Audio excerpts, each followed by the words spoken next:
We owe our livelihood to the hard work of our farmers, I emphasized to my soon-to-be father-in-law, but he dismisses my words with a scoff. He belittles farming as an unprofitable endeavor, even daring me to prove its worth. Fine, I'll show him the reality of life on a farm. Let him witness firsthand the toil and dedication required. My name is Henry. I used to work in sales, but when my father's health declined, I assumed responsibility for our family farm. As the second son, with my elder brother abroad for work, the duty fell upon me to carry on our family's legacy. I am engaged to Ellie, a woman of both sweetness and determination. I was captivated by her from the moment I saw her bustling about at our local cafe, and thus began our love story. 2 years into our courtship, she accepted my proposal of marriage. And now, as I prepare to meet Ellie's parents, nerves churn within me. My mother reassures me as we gaze up at the opulent high-rise where Ellie's parents reside. Don't fret, Henry. I've spoken to my mother about you. But my father, well, he's a different matter altogether. I've heard tales of her stern father, a man of authority who presides over several successful restaurants. Despite my nerves, I gather my courage and enter to greet them. To my immense relief, both extend warm welcomes. I apologize for our inability to sync our schedules due to my demanding job. My soon-to-be father-in-law begins, launching into a detailed account of his company's prosperity. Henry, I've heard you're excelling in sales. That must come with a handsome income, yes? Have you considered where you'd like to settle down in the future? Perhaps in this very condo? I manage a strained smile in response to the rapid barrage of questions. You're being rather forward, dear, chides my mother-in-law as she serves the tea. Thank you. This tea is delightful. I interject, finding solace in its comforting flavor. Oh, I'm delighted you enjoy it. It's sourced from my brother's tea plantation. Our family estate boasts a rich tradition of tea cultivation, and we receive the freshest leaves, she explains, igniting a lively exchange as we delve into the nuances of tea. However, my father-in-law interjects with a scoff. A tea plantation. How archaic. Few households still indulge in tea drinking these days. I wonder when your family estate will become obsolete. His disparaging comment leaves my mother-in-law crestfallen. I recall hearing that tea plantations face challenges in the modern market. The labor-intensive nature of the work demands both skill and manpower, making profitability uncertain. Witnessing my mother-in-law's despondency, I felt compelled to speak up. Our sustenance hinges on the toil of farmers who labor diligently to cultivate our food. Our very existence is indebted to those who nurture crops. The same applies to tea. I'm certain many find solace in the exquisite flavor of this brew. My father-in-law's expression darkened at my words, evidently displeased by my interjection. Despite the unfavorable timing, I summoned courage and divulged my decision. I've resolved to leave my current occupation and assume stewardship of the family farm. It's a commitment to safeguard the land passed down through generations. Ellie supports this choice, and I implore you to lend us your backing. As the words left my lips, my father-in-law's visage flushed crimson with fury. A farmer, I entertained this meeting because of your stellar sales performance, Ellie. Have I been deceived? His rage turned towards Ellie, accusingly. I've attempted to address this matter with you numerous times, but you've been preoccupied. Furthermore, Mom stands by our decision. Ellie responded, her tone tinged with resignation. She must have anticipated this confrontation. My father-in-law's demeanor underwent a stark transformation upon learning of my transition to farming. It became a tirade of bias against agriculturalists. How dare someone of modest means, dwelling in a humble abode, speak of marriage? It's shameful to admit that my daughter's spouse is a farmer, he ranted, his disdain palpable. When queried about my farming endeavors, I responded, primarily cherry tomatoes. To my surprise, my father-in-law scoffed, cherry tomatoes. They hardly seemed profitable, lacking any promising future. Attempting to elaborate, I started, but we cultivate a variety of vegetables, only to be swiftly interrupted by his laughter.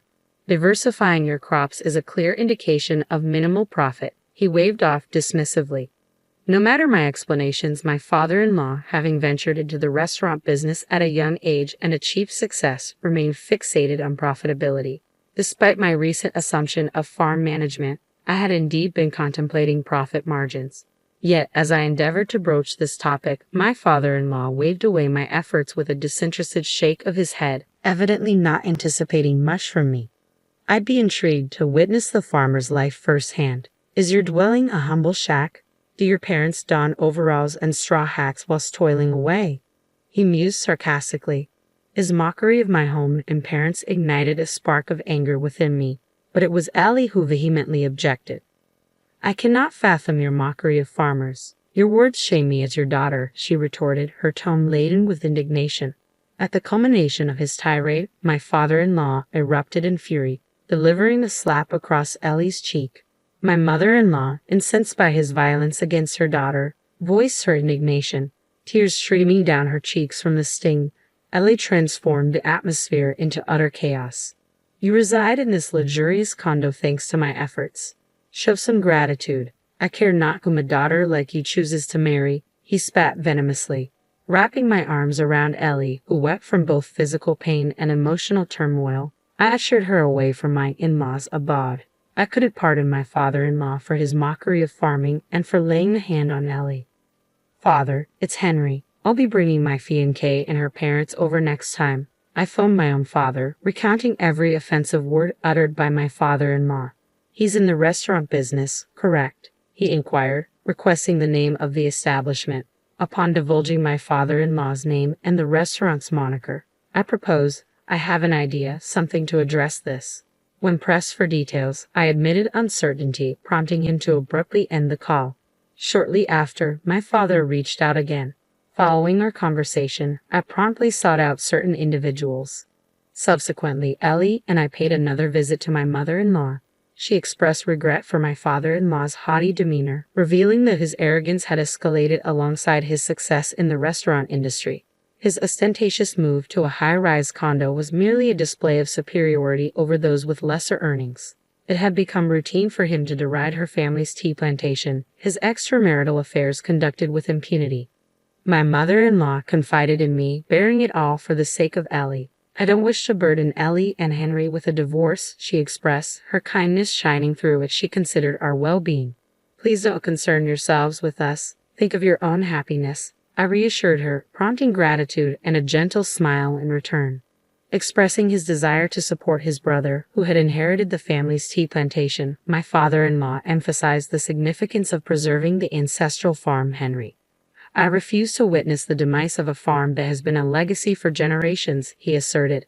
Thus, I intend to divorce him and return to my parents' home. It became evident that my mother-in-law had already resolved to take this course of action.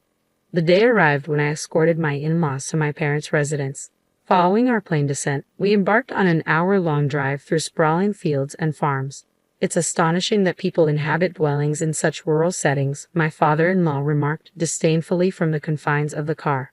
Though Ellie and my mother-in-law wore expressions of discomfort, they remained composed, likely bracing for a potential dispute, as he could opt to return home should tensions escalate. I'm eager to experience the life of a farmer. Do you have an outhouse for a bathroom or something? My father-in-law jeered, his laughter filling the air. You'll soon find out when we arrive. After a stretch of driving, we approached a towering gate flanked by imposing walls. We're here. I've brought everyone, I announced into the intercom, prompting the gate to glide open smoothly. What an impressive entrance. And the garden is simply stunning, Ellie exclaimed, her spirits lifted as she admired the surroundings. We have a gardener who tends to it, but it's designed in the English style, in homage to my parents, I explained as we made our way inside. Enthusiastic admirers of Europe, my parents had adorned the garden with many of my mother's beloved roses. Delighted, my mother-in-law strolled into the garden, inhaling the fragrant aroma of the blooms. My father-in-law grumbled disapprovingly, dismissing the garden as lacking in taste. This way, please, I urged, leading them past the expansive garden towards the grand edifice beyond, the family home. The stately abode boasted 12 rooms, including the spacious living room, dining area, and kitchen. Parked in front of the entrance were 2 luxurious cars and 3 rugged off-road motorcycles, all belonging to us. Surrounding our residence was our extensive farmland. My in-laws and Ellie stood in awe at the sight before them. As we approached, my parents welcomed us with warm smiles. Observing my father-in-law, they exchanged amused glances. Clearly, they're not clad in overalls, my mother quipped with a grin. Upon entering the living room, we were greeted by a gathering of relatives and acquaintances, all impeccably attired in suits. Despite my father-in-law's insistence that formal dress was unnecessary for meeting farmers, he stood out conspicuously in his typical attire of a t-shirt and jeans. Meanwhile, my mother-in-law, Ellie, and I, dressed in relatively formal attire, contrasted starkly with his casual appearance.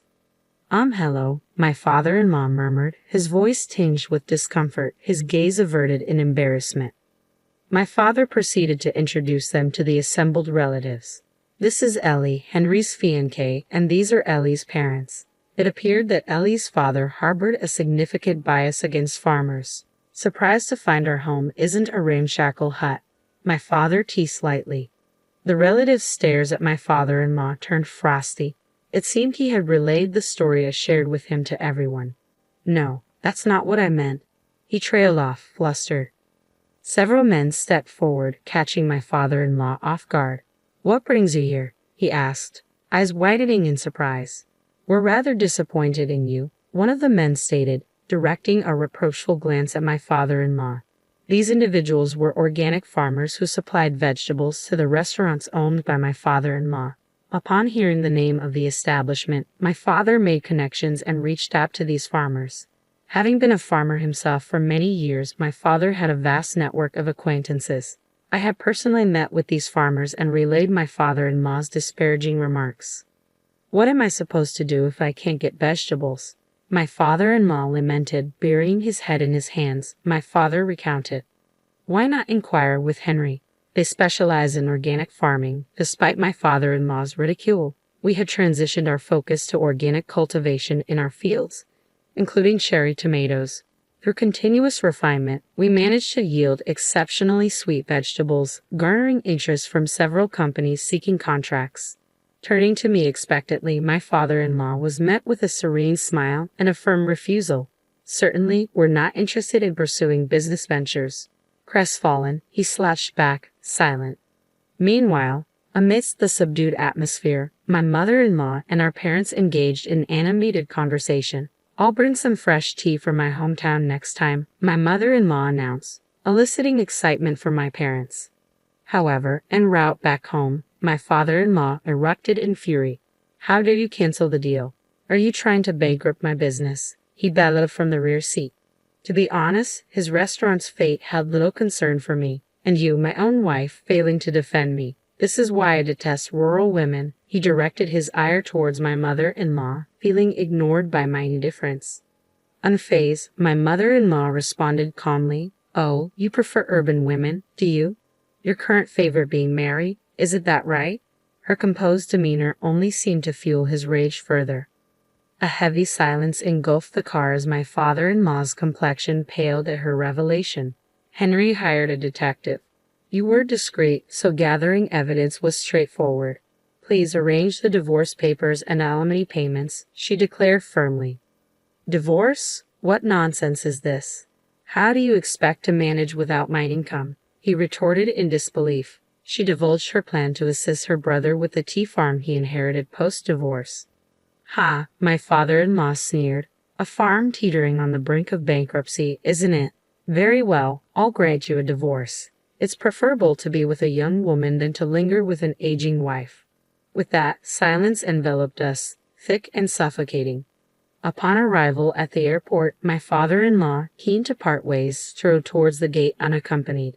Ellie, gazing at her father's departing figure, murmured despondently, To think my father could stoop so low. I believe he'll regret his decision. I consoled her, drawing her close. A few days later, my in-law's divorce was finalized. Owing to evidence of his infidelity, he bore full responsibility. It seemed he nearly coerced my mother-in-law, offering money in exchange for her departure. Ellie and I were incensed upon learning the details, yet my mother-in-law chuckled, claiming she was content with the substantial settlement. My father-in-law's alimony settlement amounted to $50,000, with an additional $15,000 from his mistress. Determined to resurrect the tea farm, my mother-in-law intended to allocate these funds accordingly. Meanwhile, my father-in-law found himself embroiled in turmoil as his high-rise condo became a battleground with the sudden intrusion of his mistress's enraged husband. Indeed, my father-in-law's mistress was married, a fact we uncovered during our investigation, signaling impending trouble. Facing not only alimony demands from his mistress but also a lawsuit from her husband, my father-in-law seemingly learned a harsh lesson about relationships. Despite this, he continued to reside alone in his upscale condo. However, his tarnished reputation among the farming community led to a sharp decline in business opportunities, prompting the closure of his organic vegetable branches. Feeling the sting of loneliness, it was rumored that my father-in-law resorted to sending letters to my mother-in-law's parents' home, pleading for her return due to his solitude. Initially, my mother-in-law entertained these missives, but she now discards them unread. When he dared to call, she swiftly shut him down, suggesting he vacate the high-rise if loneliness weighed heavily upon him. We shared a chuckle at her response, pondering whether his discomfort stemmed from the solitude of his spacious abode or financial woes resulting from his dwindling business. In any case, we heard he downsized to a modest apartment. Since assuming control of the farm, I've been immersed in constant busyness, but having Ellie by my side has been an immense source of support. When we were dating, I doubt she envisioned herself as a farmer's wife, yet she embraced the role without a hint of complaint, for which I am deeply grateful. I've discovered a newfound fondness for farming, perhaps inherited from my mother's lineage. Ellie's laughter is a constant source of joy. A year later, we celebrated our wedding with grandeur, though my father-in-law's absence cast a shadow over the festivities. It pained me to think he couldn't witness his daughter's special day. Nevertheless, my mother-in-law sent us freshly packed tea as a gift, expressing her desire for us to share it with our guests. With my mother-in-law's assistance, the once struggling tea farm now shows promise of thriving.